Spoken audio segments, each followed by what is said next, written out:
Share your screen with your audience. Are we live? We are live.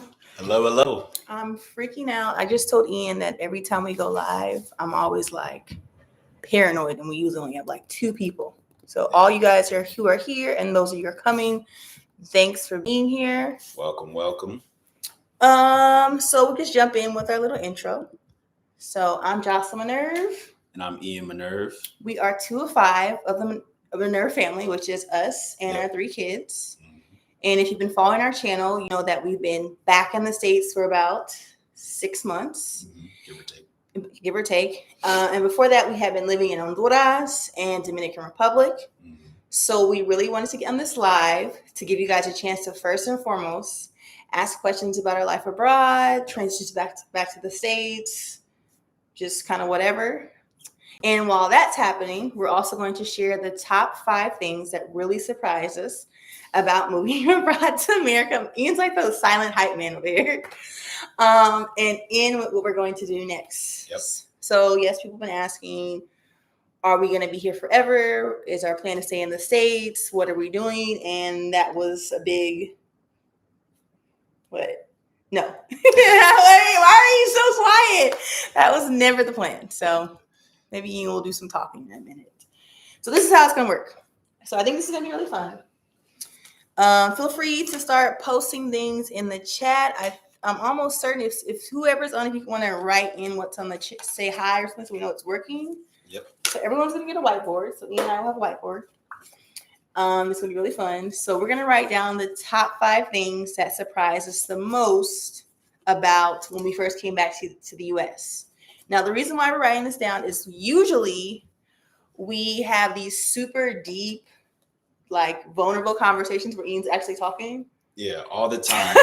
Usually on a date night. And so this is not a date night. So let's see how this goes. Yeah, so we have these vulnerable conversations about life abroad, living abroad, but the camera's not there. And so it's never authentic. So I'm always like, oh my gosh, I wish the camera was on, because we're discussing like what we like about being abroad, what we don't like being abroad, like all of our goals and plans. And then like later we can't be like, okay, let's re-record our whole everything. Right. So basically, Ian and I have not talked about this at all. Nope. We have not at all. Which has been difficult because we want to. Oh, but no, we got to save it. It looks like we have someone here. Hey, I'm Watson. Hey, how are you doing? Thanks for watching. So yeah, we really want to like fake it, but that's not us at all. No. So we haven't talked about this at all. Ian has his list and I have my list, and we're gonna go in order from. You want to start at most? We're gonna start from our number 5 option, work all the way up to our number 1 surprise for both of us. Yeah. And while it's happening, you guys feel free to drop questions or ask questions. Yep. So I'm going to write. I have my list. I have not showed to you. So write down your number 5. Okay.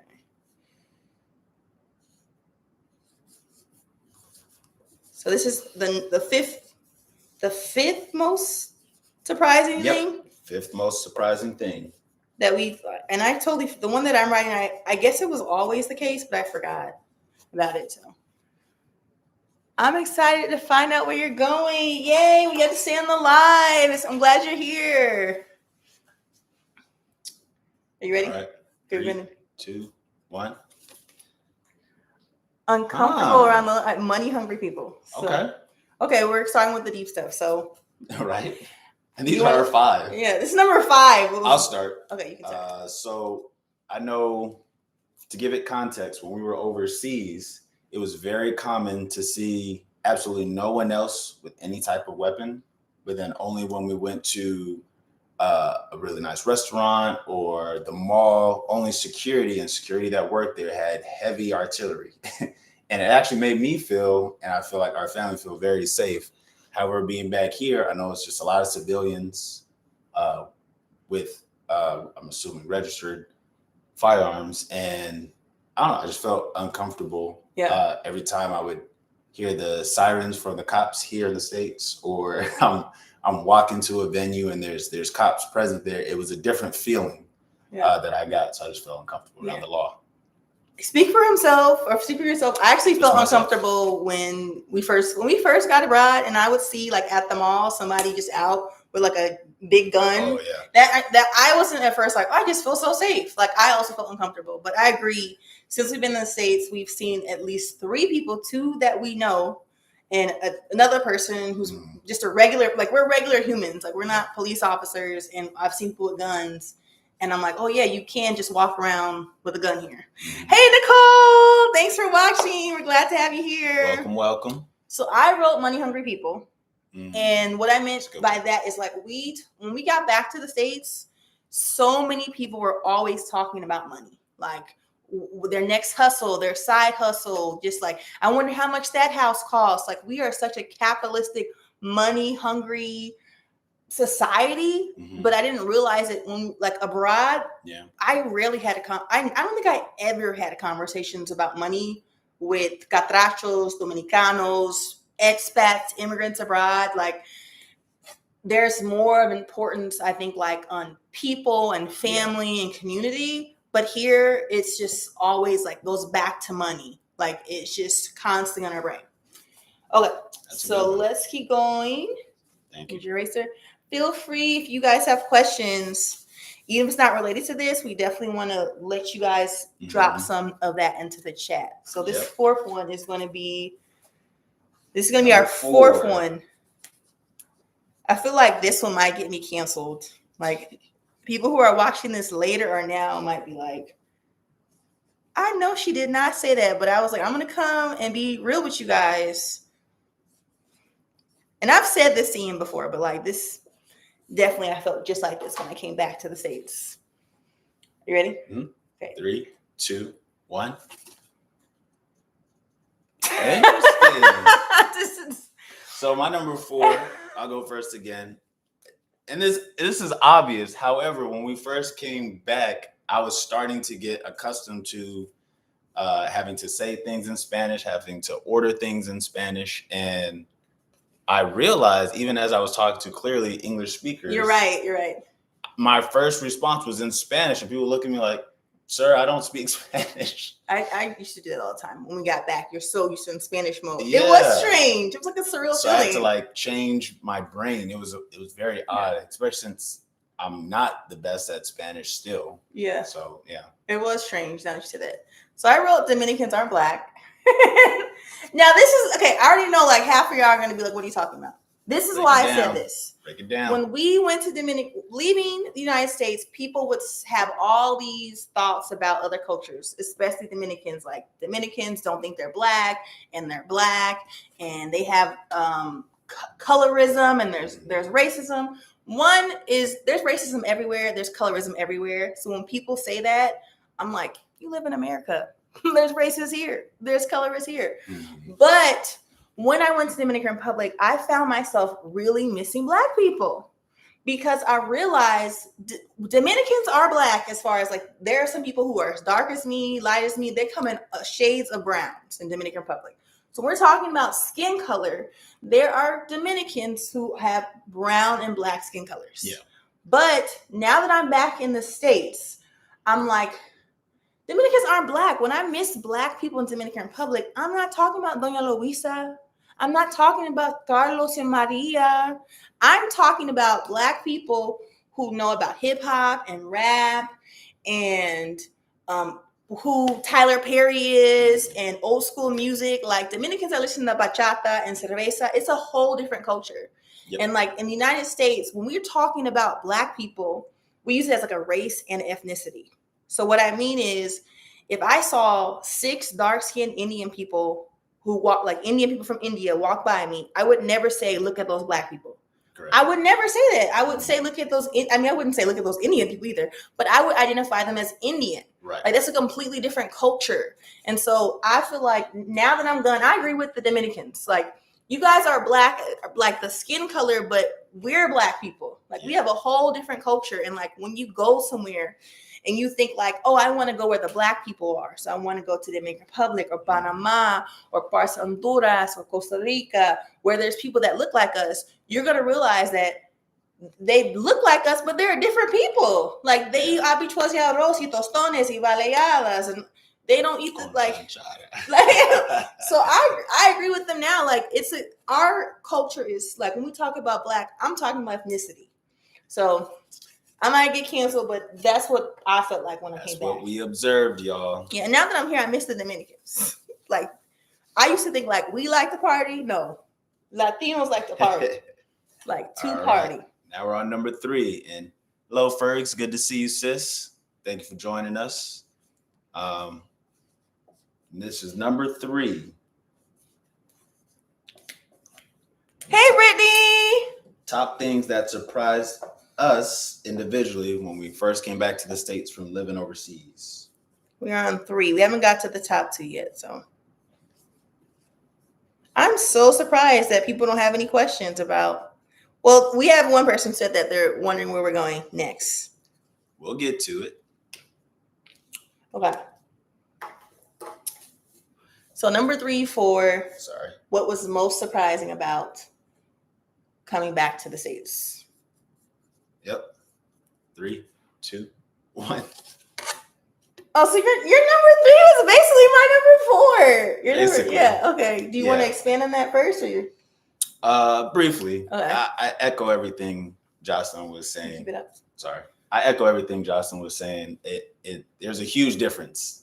There's just a huge difference. And me as a Black male, United States Black male, I felt culturally whenever I was talking to the guys that I was building a relationship with, I didn't really identify with some of the things that they would share with me or vice versa, things that I would try to share with them. And that became very clear to me when we first got back and I started working at a public school with other Black teachers. And I was like, oh, okay, because they would say certain jokes that make sense here in the States. But I would tell those same jokes to Dominicans or Honduran, and they're just like, it's going over my head. But it's just like, even like, fam, I see you. Like, I miss that, sis. Like, there's just things. Yeah, I agree. Yeah, various cultural things. So the States Black culture. Yeah.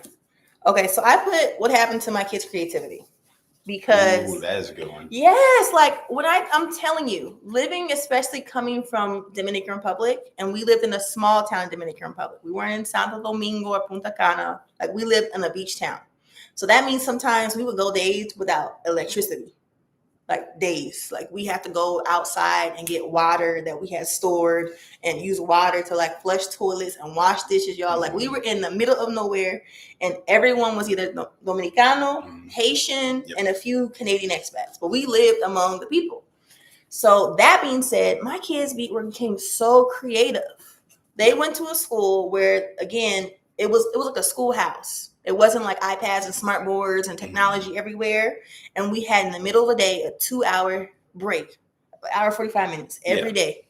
Like, and during that time, my kids would play soccer. They would play baseball. Monty started creating comics, drawing, origami, wanted to learn a new language, like really invested in school. Like they had to learn to be bored and what to do with the boredom. And then like want to go out and ride bikes. And he wanted to learn to skateboard. Like they were so creative abroad. Yep. And then we came here and they're just like, can I go on Roblox? Like they don't want to do nothing anymore. They want to play Roblox with everybody and watch TV. And the thing is, we had TV abroad and we had Roblox abroad. So I'm always wondering, like, is it the culture of America? Was it the culture of the Dominican Republic? Was it because they had less there and with less you make more and with more you do less? But I was shocked how coming back to the States, our kids became way less creative and way less driven. And like, I just saw them flourish. And it's so weird. Like here in the States coming back, it's like being in this classroom where the technology is at their hands, like education's at their hands. They have all this stuff and they're not trying to skateboard no more, learn these things. Like it just stopped. So I really miss that. And I can't wait to get out of here because I think it's so much better for my kids. Like I just want to throw away Roblox, throw it away. Number two, working our way up to what surprised us the most about coming back to the States. If you just got on, I see some people coming in, coming out. So welcome if you're new. You waiting on me? Mm-hmm. This was an easy one. I wonder if we're gonna get anyone that are the same. Oh, glad you're enjoying it, Nicole, as well as everyone else. Thank you. Thank you. Yay. You ready? All right. 3, 2, 1. Space? What is, I'm really interested when you mean space, like outer space? The very or like, first thing I noticed when I got off of the airplane from the Dominican Republic to the States was, wow, we have a lot of space when it comes to the airport, when it comes to the streets, when it comes to just a normal room, even the hallway. I was boasting on my tour when I started teaching again in the States about how wide the hallway was. And he was at a public school. So and I was at a public school, so it wasn't nothing fancy. Yeah. Space. We have a lot of space in the States that I think we take for granted. Yeah. Oh my gosh. When we moved, so I see some people coming in. Hey, Elliot, how are you? We're gonna definitely answer your question or your response. I'm so happy you're there. Welcome. To piggyback off what Ian was saying, it's so crazy because, you know, here you're like, oh, public school sucks. Like, it's there to have nothing. But when you like leave somewhere to another culture to see what nothing really is, because there's some places that really have nothing and a lot. So you can go to other countries and there's a lot and there's nothing. But the public school seemed amazing. Like, I was like, wow, it's so big. The infrastructure, I agree with you 100% on that, Ian. So I wrote, oh, wait. I want to read Elliot's comment. So can I make this bigger for everyone to see? I think there's a way. No, I can't. I'm just going to read it out loud. So she wrote, I think there's something about the kind of unstructured time they got that was aligned with the time other kids had. I feel like kids here have all their time accounted for. That's exactly what it is. I really believe that it was the unstructured, unsupervised adult time. But it's like, you couldn't do that. You can't do that here. And, you know, Elliot's our neighbor, so they know what our block is like. like there's, like in Dominican Republic, I could give Monty and Natalie, maybe not Amari, because he was still pretty young, like some pesos and be like, bye. There's no way I would let the kids walk on Washington Street alone by themselves with money.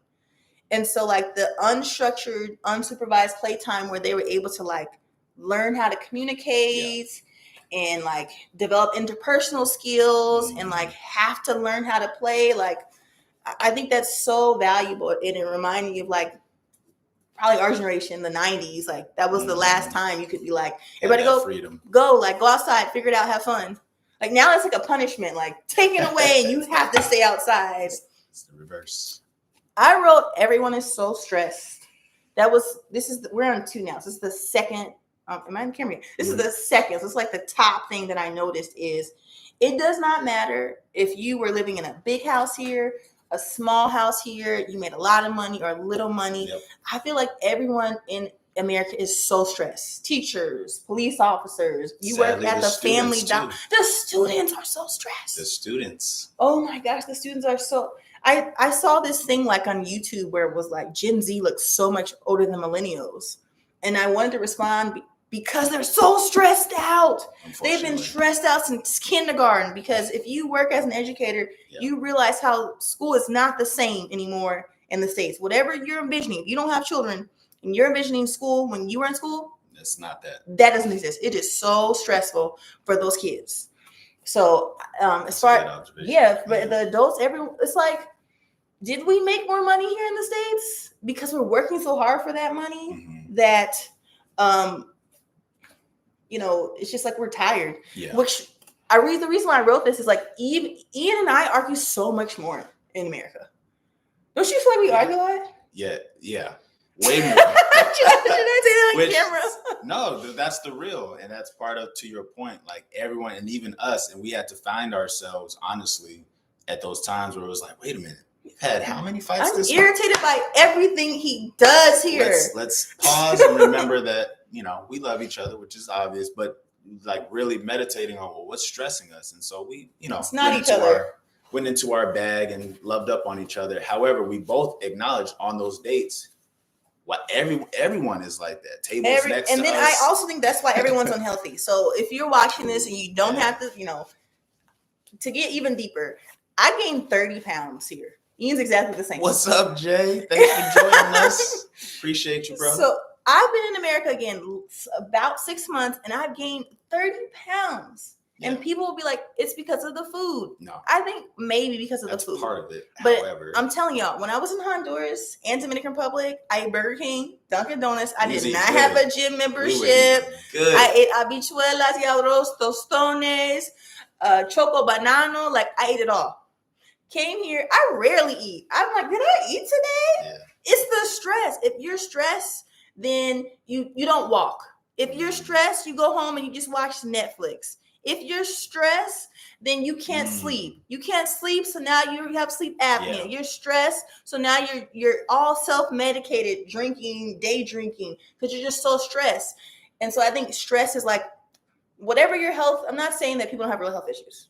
They do. But I also think a lot of the health issues in America goes back to your stress. You're drinking because you're stressed. You're not sleeping because you're stressed. You're sleeping too much because you're stressed. And so one of the things that people always talk about here is, what's it called when you're like staying in the moment? You got to have being present. Yeah, what is that? There's a word for that. It's slipping my brain. Does anyone know that word where they tell you to do this? Mindfulness. Yeah, that was good. Yeah, so they're always like, practice mindfulness and teach kids mindfulness. They don't talk about that ever, Rob, because it's not needed. Yeah, there's just moments of nothingness. It's part of your life. Yeah, like you're after work, you're like, let's just sit on the porch. Nothing is in my brain. Genuinely part of your life. Yeah, so it's nothing. You don't have to. Thank you, Elliot. Yeah, thank you. So I think that was for sure. I miss just being nothing and stress free. Like it's invaluable. There's not enough money. Yeah. So, all right.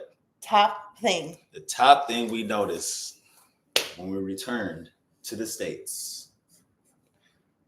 I feel like this has to be both of our number ones because we've talked about this so much before. If it's not, I'm going to be like, what? You never said that in life.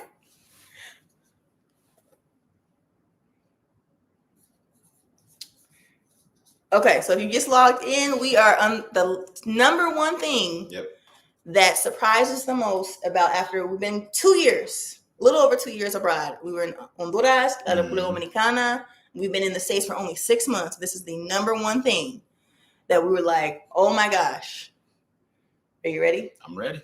You got to count down. 3, 2, 1. Oh, it's the same. It's basically the same. They tie into each other. Yeah. I'll let you go first. Okay. So the number one thing when I'm telling you, if you haven't had a hot shower in years, and I like hot showers, like I love hot baths. Like when you get in, you're like, I gotta get settled into it. Yeah. That never happened. I was no hot shower, and especially in Dominican Republic, I don't think I ever had a warm shower. It was just cold forever. And there's hardly bathtubs in most places. There are some people with bathtubs, but that's like a luxury. So I just never forget when I got off the plane and came to my mom's house and the shower was on me and it was just hot and it was just like amazing. You called me and you boast about it. Yeah, it was I guess if you go for a long time without hot anything, you guys will just be like, this is amazing, that luxury. But that does tie in with everything is in modern because that's how I felt. Like stepping off the plane. Yeah. It don't matter where you live because we were on the east side of Indy, y'all. We were in Southwest Atlanta, y'all. Yep. Like if y'all are from those places, you know it is not nice. But when we got back, it was so nice. Like the east side of Indy. The cars, the lights, the pavement of the road. Yeah. The amount of potholes for the places that had potholes. Yeah. Like everything was just better. It just looks new. Newer. Everything looks, now that we've been here for 6 months, it's worn away. And I'm just like, yeah, that's what it looks like. And buildings. It also made me appreciate overseas how they value their older architecture. Yeah. I don't think they value that. There's few and far between older buildings that have been maintained or well kept. And over there you have, there's I'm trying to remember that church we saw in Comayagua where it was there's a well really kept the oldest church and clock. Yeah, the oldest clock in the world is in Comayagua, Honduras, and we visited it. And I cannot think of what that cathedral is called for anything now. Still intact. Yeah, that's cool and all. I meant like the modern stuff, like you said. There is no not 2000 anything type of car like that I saw. And if you did, like you had to be rich abroad. Yeah. So everything in abroad was like 1990 something, and but they could fix anything there.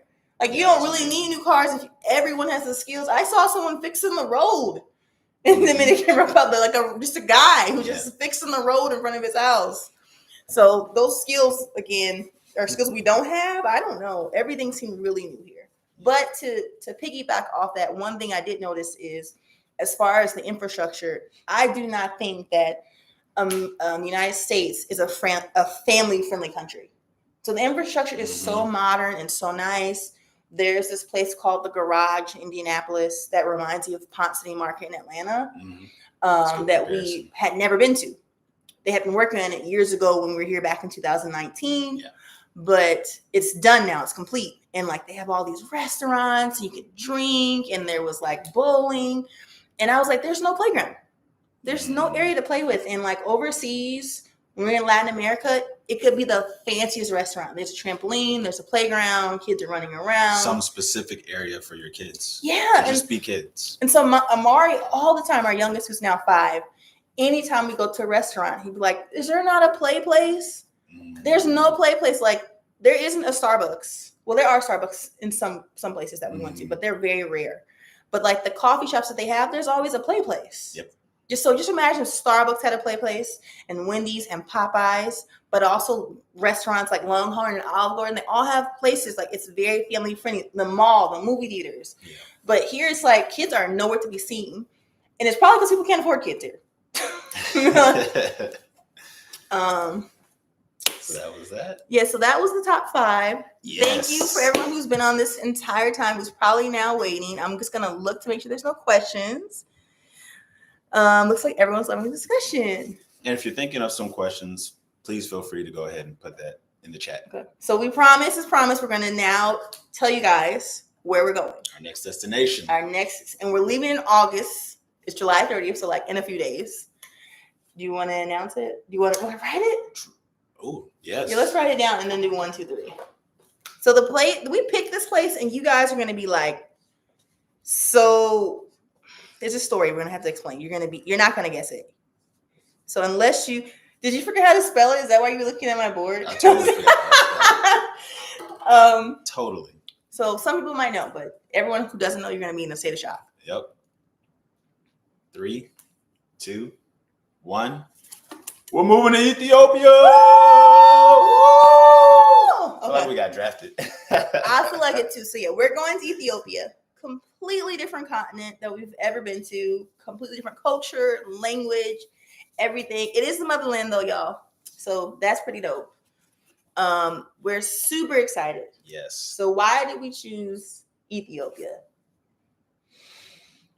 There's many factors that went into why we chose Ethiopia. Like how are we leaving Latin America? I'm pretty sure people are wondering that. I think one of the things that I will say that I was leaning towards, because there's multiple factors, right, that I really appreciated is when we were looking around for our next destination, this was one of the schools that really made us feel like we would belong there. Yeah. For this stage in our lives with our kids. Can I rewind back a little bit? Sure. So yeah, I would say that it first started off, we really wanted to go to this school. So somebody just actually responded, are we still teaching at an international school? We will be teaching at an international school, and the school is what drew us in. Yep. So I think Ian and I both always had a long term of we want to go to Africa. Yes. I think that's obvious. Like I think almost every person, like a Black person from the United States, has like a dream of one day going to Africa. Yeah. But our thoughts were always like when the kids are in high school, because we grew up in California. You know, we always spoke Spanish. We've always been around Latino culture. So it seemed to us when we first went abroad, like, we don't want to be like, and now we're going to the Netherlands. Like, let's do like USA light. So that's how we ended up in Honduras first. And our plan was to stay there for at least 5 years. Obviously that didn't happen. And then we ended up in Dominican Republic, and we thought we'd be there for 5 years too. And I honestly think if my dad had never gotten sick, and this extreme circumstance, we would still be in the Dominican Republic. So Africa was definitely always on the map as far as, we just always thought later. We always just thought later. So how did we get there so soon? We went to the international fair, and shout out to ISS. Yes, ISS International Very good Fair. to us. They were so good to us. Very good to us. And so the lady, that's horrible. One of the representatives who worked at ISS, she got up on like the podium to speak to all the teachers who were there interested in international education. Yes. I'm talking so fast. You're good. And she said, everyone who's here, and you already have a country in mind, an idea in mind of where you want to go, just throw it away. Like, keep an open heart and an open mind, and just see everything. Just talk to every school, talk to every representative. Yeah. She hadn't have done that, I would have been like, we're staying to the Latin America section. And the reason why we're not going back to Dominican Republic is, if you followed our journey, when we went to Dominican Republic, it was a completely different lifestyle, and especially for us financially. Yes. And if I'm being really honest with you guys, we pretty much went through our entire savings for my dad, which I would do 100 times. I would do it every time. Sure. I would do it again. But moving our whole family last second, helping him with his medical, taking care of him. I quit my job. We went through all of our money because America is so expensive. So we just cannot at this time support our family and take that huge, we wouldn't be able to save or do anything going back to that school and that community. Like, we need to be more financially stable before we could ever go back and give, which is really sad because I love, it's like every day I'm like, that's our heart. Every day I'm like, I wish we were going back to Cabrera. Like, maybe we don't need money. Like, every day. So we went to, we miss dearly our beautiful community out there. I miss that's our family overseas. Oh my gosh, when I tell you, we're gonna circle back to that. So we went to the fair, talked to all these different countries, these people, and they're right. Like, places I would have never like the Netherlands. I would have never talked to people in the Netherlands. Countries in Asia, just different representatives. And the school in Ethiopia was amazing. It checked off every list. It was super diverse. Children from all different countries in Africa, all countries around the world. Yeah. There's like 30 different languages spoken. I felt like it was a really safe place for our children. The sports that my kids play, like swimming. And it was so most of the teachers there had families, which was the complete opposite experience we had in Honduras. Everyone was single and young in their 20s. Yeah. And we are not single and young in our 20s, and I don't want to do 20-year-old stuff. But these people were like, I have 3 kids. It all aligned, and it's just like, this is it. Exactly. But even though I'm saying this is it, for me, I still was like, I don't want to go yet. Like, I think Ian was. I had to be the one to push the button and be the bad guy sometimes, to be like, I know this is our heart. However, you know what I mean. Yeah, I know what you mean. It's just the best fit for our family, where our family is right now. Yeah. In life. I think this situation has also humbled me, because if I'm being honest, like, I was the one who wanted to go abroad. Oh. Ian did not want to go abroad. Yeah. Yeah. I'm the reason that this took so long. This could have happened 2 years earlier. Yeah. His 10 years earlier. For like a decade ago. Right. She's right. His biggest regret is us not leaving sooner, which is all his fault. Oh yeah. So I chose first to go to Honduras. And then I was like, now we're going to the Dominican Republic. When my dad got sick, I was like, we're picking everything up and we're going to the States. And every time, because I have such a great partner, he was like, yes, yes, yes. So when we got to the fair, he had a real deep conversation with me. And he was like, I really want to go to. I forgot about that. Yeah, that was tough. Yeah, he's like, I really want to go to Ethiopia. Now, you can't be like, you came and left the States with me. You went to Honduras with me. You went to DR. When my daddy got sick, you spent all of our money. You came back home, and we are not going to Ethiopia. Like, that would be horrible. Like, I'm not saying I was pressured, but I was pressured, y'all. Like, I was pressured, like, a little bit. Because I already knew we were going to go to Africa one day. It's just, I wasn't ready yet. Like, I feel like Latin America is my heart. We've been speaking Spanish. I wanted to go back to our community, but definitely Ian had to win me over. And so I say this humbled me, because I have met people in the States, and I'm like, you guys always have every excuse of why you can't leave or go abroad. Like, you're afraid because you don't know the language. You're afraid because your job is so good. You're afraid because you're worried about your kids. And I'm always like, don't let fear stop you. You're not a tree. You will not grow roots. I have said that 1 billion times to people. Yeah. So then here I was, the same thing. It's like, well, I'm not sure. It's so far away that it's a 14-hour flight. The time difference, how will we be able to talk to our families? Yeah. And he's looking at me like, you're not a treat. You won't grow roots if you don't like it. I said the same thing. It told me. Yeah, it humbled me because I like the fears that people had about going abroad. I never had those fears before. I definitely, because this was something that was not on my radar, that I didn't think like I was necessarily ready for. I was not all in, and I became all in because the school in the community is so amazing.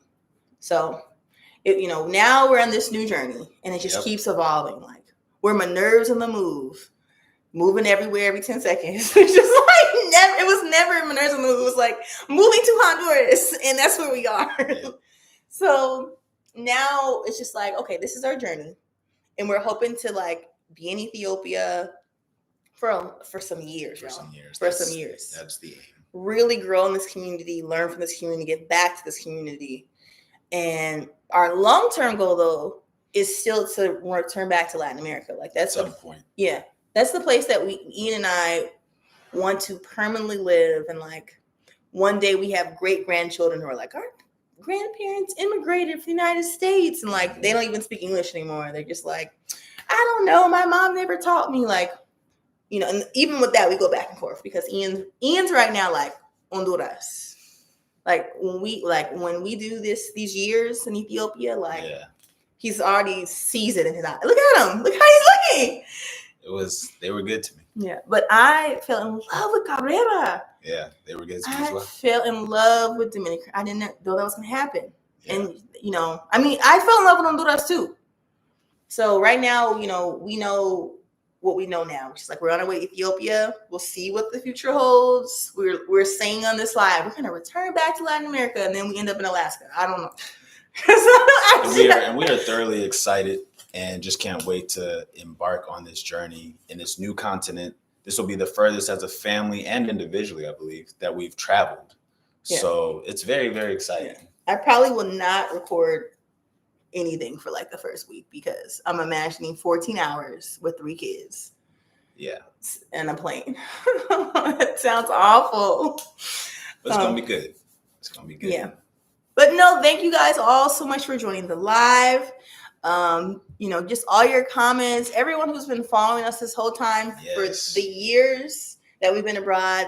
I think we've had the channel for a year, 2 years. We've had the channel for less time than we've been abroad. So just everyone who's been so supportive and exciting.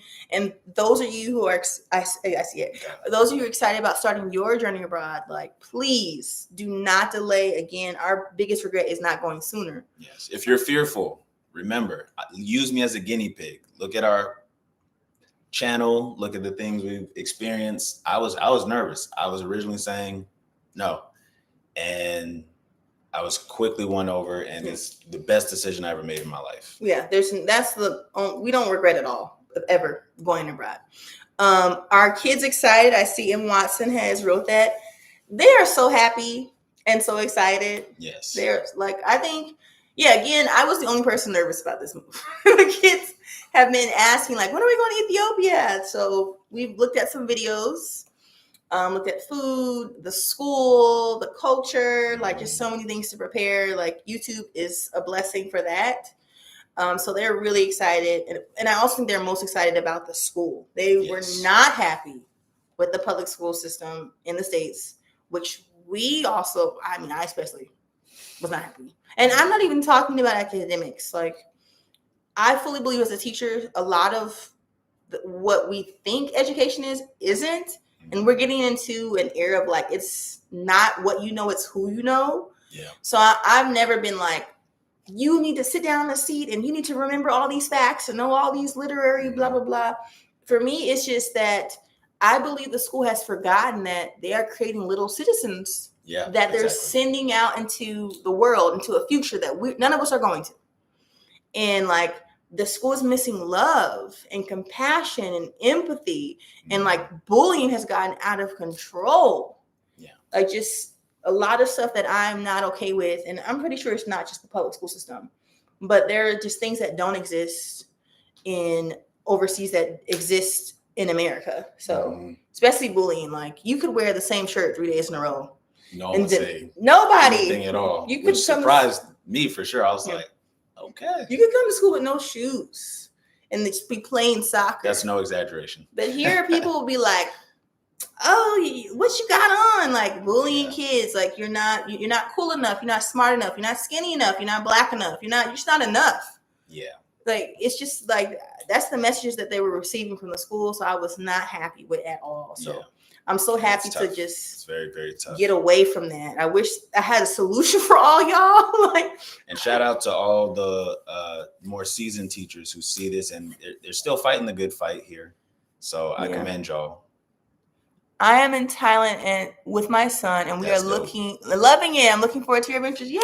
I'm so happy someone else is abroad. That's awesome. Do it. And please, if you have a channel, drop it in the comments because I would love to see your adventures in Thailand too. But that's awesome. I'm gonna miss you too, Jay. Thank you for being a part of this and everyone in general. Just thank y'all. And everyone who we didn't get to see while we were here, because there are so many people like we wanted to see. We just know too many people.